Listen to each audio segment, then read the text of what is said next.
Salut, c'est Reda pour la Boring Channel et dans la vidéo d'aujourd'hui, on va débriefer les 3 derniers matchs de Chelsea, à savoir Sheffield contre Chelsea, Chelsea-Norwich et la demi-finale d'FA Cup face à Manchester United.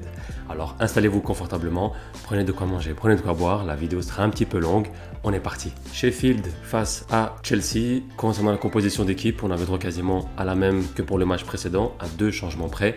Demi qui a remplacé Giroud et Gilmour qui a été remplacé par Jorginho, qu'on attendait beaucoup, moi le premier, mais qui n'a pas été aussi performant que je l'attendais.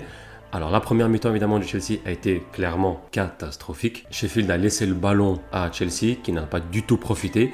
Sheffield en fait a été meilleur dans beaucoup de compartiments, je dirais quasiment tous. C'est-à-dire physiquement ils étaient meilleurs, défensivement, tactiquement, meilleur pressing, volonté, compact, organisé, enfin voilà. Dans beaucoup de choses Sheffield était bon, mais Chelsea ne l'était pas. Quand on voit que sur la première mi-temps on encaisse 2 buts, déjà 2-0, on se pose vraiment la question, que fait Chelsea? À savoir en plus que Chelsea a l'habitude de relancer les joueurs, c'était le cas pour leur premier buteur, qui je pense n'avait encore jamais marqué en première ligue.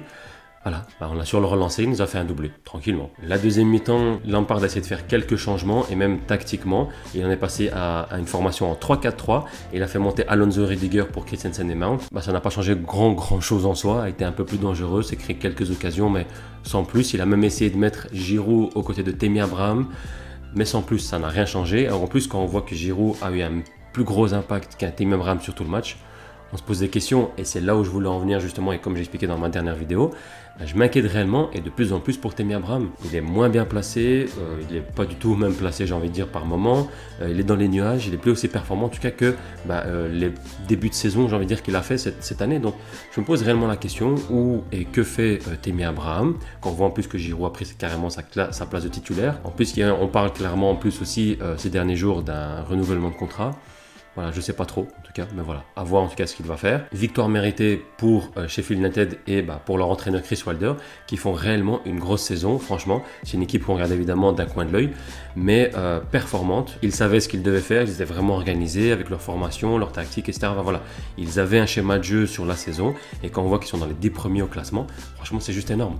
Donc je tire mon chapeau franchement à ce qu'ils ont fait cette année et cette saison. Alors évidemment j'en ai vu beaucoup critiquer Lampard, et à juste titre sur ce match encore une fois, c'est son pire match je pense cette saison, et il a fait des erreurs que ce soit sur le 11 et sur la tactique, la formation en soi, mais j'aimerais quand même relativiser encore une fois comme j'ai l'habitude de faire, moi l'optimiste, en me disant voilà, on est arrivé là où on est, voilà, une défaite en soi même s'il est quand même à 3-0.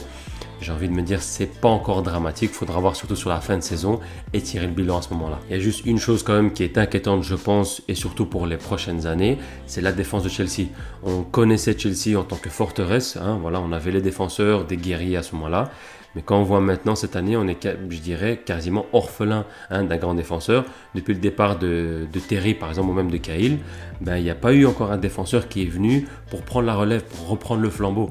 Donc voilà, j'espère et je pense que le board et le coach savent justement qu'il faut un petit peu trouver le bon défenseur, ou les, sait-on jamais. Mais voilà, c'est un petit point, j'espère en tout cas, qui va être rectifié ces prochaines années en tout cas. Alors, j'ai peut-être pas mentionné, mais défaite clairement 2-3-0 pour Chelsea. Il faudra se relancer pour le prochain match face à Norwich, le dernier du classement, juste avant d'entamer la FA Cup. Il faudra vraiment se relancer parce qu'encore une fois, il y a le classement, le top 4 qu'il faudra viser pour la saison prochaine de la Ligue des Champions. Donc j'espère cette fois-ci que Chelsea va apprendre de cette erreur-là, comme Lampard l'a confirmé, et évidemment bien gagner et gagner les 3 points face à Norwich. Chelsea de retour à Stamford Bridge où elle accueille le dernier et le futur relégué de la saison prochaine, Norwich. Alors la composition, encore une fois, on est de retour avec du 4-3-3, du classique, mais quelques changements quand même au niveau des joueurs, parce que voilà, il fallait évidemment apporter du sang neuf par rapport à la défaite face à Sheffield. Et sur le match en général, sur les 90 minutes ou 90 minutes, en fait, il n'y avait rien à dire quasiment, ou très peu de choses à dire en soi. Tant l'équipe de Norwich a passé son temps à défendre, et Chelsea, malgré la domination du ballon, n'a pas été hyper dangereuse. Grâce aux hommes en forme, Giroud et Pulisic, Chelsea s'en sort avec un 1-0. Centre de Pulisic sur le côté droit, Giroud reprend la tête en première intention. Voilà, c'est le seul but qu'il y a eu sur ce match. C'est pour ça que je dis qu'il n'y a pas grand chose à dire. Alors, petit point évidemment que j'ai remarqué sur ce match, et n'hésitez pas évidemment à me dire en commentaire ce que vous pensez, mais j'ai trouvé un peu la performance de Ruben Loftus-Cheek un peu bridée, un peu limitée entre guillemets. Je ne l'ai pas trouvé aussi percutant, je m'attendais à qu'il soit justement percutant. Justement, j'en ai un petit peu un joueur comme ça, qui va un petit peu entre les lignes, qui est technique, qui est physique, face à une équipe de Norwich justement assez basse, et qui ne proposait pas énormément de choses en soi.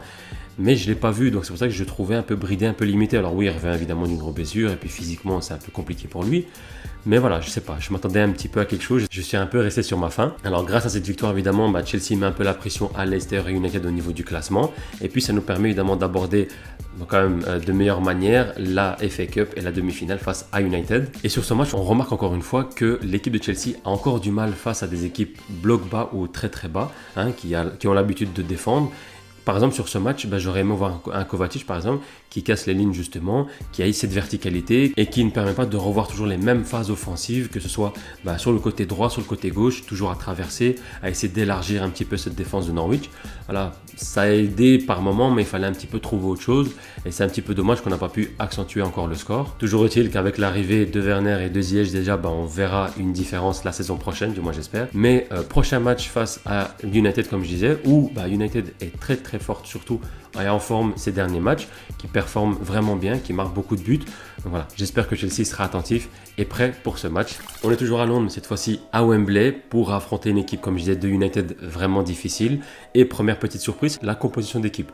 On voit une équipe de Chelsea en 3-4-3, surprenant. On sait que Chelsea jouait bien déjà cette saison en 3-4-3, mais c'était un petit peu surprenant face à une équipe de United qui a joué d'ailleurs de la même manière pour ce match, en 3-4-3 également.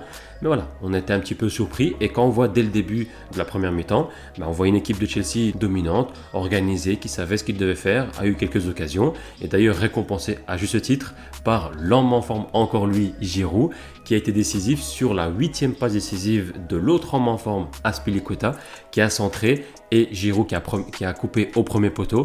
Voilà, c'est une des forces de Giroud, d'ailleurs c'est pas Fabregas qui me dira le contraire. Première mi-temps, on est à 1-0, début de deuxième mi-temps, quand on voit que au milieu de terrain, Mount reprend le ballon, qui est tout seul, qui est esselé, juste à l'entrée de la surface de réparation, il se dit je vais frapper au but. DGA, merci d'ailleurs pour ton erreur, elle rentre au fond des filets, ça fait déjà 2-0. On se dit voilà, Chelsea finalement est bien parti et va prendre enfin sa revanche face à United. Alors quand on voit qu'après 50 minutes ça fait déjà 2-0, on se dit c'est top pour Chelsea en tout cas, et que malgré tout, après quelques changements effectués par Solskjaer, Chelsea enfonce le coup avec un 3e but. On se dit voilà, Chelsea tient vraiment sa revanche en fait. Alors on se dit voilà, Chelsea domine, Chelsea essaye de laisser un petit peu s'écouler les minutes, mais il fallait que ça arrive. Faute ridicule du Sunderland dans la surface de réparation, qui viennent rentrer en jeu en plus, qui laisse et qui offre clairement un penalty pour United, transformé par Bruno Fernandes, ça fait 1-3. Mais 1-3 c'est le score final, donc Chelsea passe en finale pour retrouver l'autre club de Londres, Arsenal. On a pu réellement remarquer un contraste entre ce match-ci et les matchs précédents, quand on voit clairement l'envie des joueurs, l'organisation, comment les joueurs jouaient, il y avait de l'envie, ils étaient vraiment ensemble, regroupés, ils jouaient en une équipe. C'est vraiment une victoire collective plus qu'individuelle, et Lampard du coup cette fois-ci s'est racheté évidemment de son erreur de face à Sheffield, et on parlait ces derniers matchs beaucoup des performances de Giroud, de Pulisic, de Willian, d'Azpilicueta, etc., mais on a oublié un match, surtout quand il est aligné, c'est Kovacic. Il est imparable au milieu de terrain, il joue juste, il fait les bonnes passes là où il faut, quand il faut, il est vraiment physique, il est vraiment technique, il fait des passes qui cassent les lignes, il s'est même permis de faire quelques percées tellement qu'il était bien et en bonne entente avec Jorginho, et ça justement l'aide, que ce soit offensivement ou défensivement. Donc voilà, franchement c'est un joueur de top classe, de top niveau, et se dire que Chelsea l'a eu pour 40 millions, c'est une aubaine. Quelques heures avant le match de Chelsea, on a appris évidemment la défaite de Leicester face à Tottenham.